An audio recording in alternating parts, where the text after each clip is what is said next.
நீங்க சொன்னீங்க இளங்கோன்னு ஒரு அண்ணா இருக்காங்க அப்படின்ற மாதிரி சொன்னீங்க. அவங்க உருவாக்குற ஃபுட்பால் பிளேயர்ஸ் வந்து சென்னை இதுல வந்து விளையாடுவாங்க இல்லையா? ஆமா, சென்னை லீக்ல வந்து விளையாண்டு அது மூலமா தான் இந்தியன் லெவல்ல அது இப்போ சென்னை லீக் வந்து நடக்குதுங்களா? சென்னை லீக் வந்து பாத்தீங்கன்னா கிட்டத்தட்ட ஒரு 10 இயர்ஸா அதை ஸ்டாப் பண்ணிட்டு இருக்காங்க. என்ன காரணம்? அது என்ன காரணம்னா அங்க உள்ள கமிட்டிக்குள்ள ஏதோ ப்ராப்ளம், பிளேயர்ஸ் அது இதனால வந்து பாத்தீங்கன்னா கிட்டத்தட்ட ஒரு 1000 பிளேயர் கிட்ட சென்னையில வந்து அவ்வளவு பிளேயர் இருக்காங்க. இந்த சென்னை லீக் நடந்ததுன்னா கிட்டத்தட்ட வந்து பாத்தீங்கன்னா நிறைய பிளேயர் வெளியே வருவாங்க.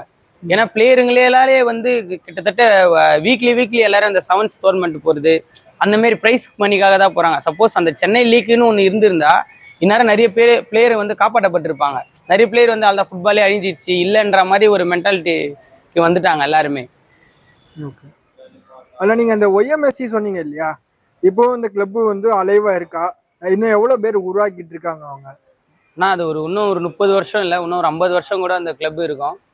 அந்த கிளப் இருக்கிறதுனால நிறைய பேருக்கு வந்து ஒரு கால்பந்து உதவின்றதை விட அவங்க படிப்புக்கு இன்னும் வந்து சென்னையில் அந்த லீக் நடக்கலான்னா கூட இளங்கோன்ற ஒரு பர்சன் அவர் இருக்கிறதுனால இன்னும் நிறைய பிளேயருங்களை உருவாக்கினே தான் இருக்கிறாரு. இன்னமும் உருவாக்கிட்டு தான் இருக்காரு. எல்லாமே இலவசமா உருவாக்கி எல்லாமே இலவசம் தான். அது ஒரு வெல்ஃபேர் அசோசியேஷன், ஒரு ஃபிளட்டா இருக்கட்டும், ஒரு சப்போஸ் ஒரு பசங்களுக்கு ஒரு படிப்பு செலவு, ஒரு கல்வி செலவு, அந்த பையனுக்கு ட்ரெஸ் இல்லை, எல்லாமே ஃப்ரீயாவே பண்ணி கொடுக்குறாரு. உங்க அந்த ஒய்எம்எஸ்சியோட எண்ணங்கள் நிறைவேற என்னுடைய வாழ்த்துக்கள். நன்றி.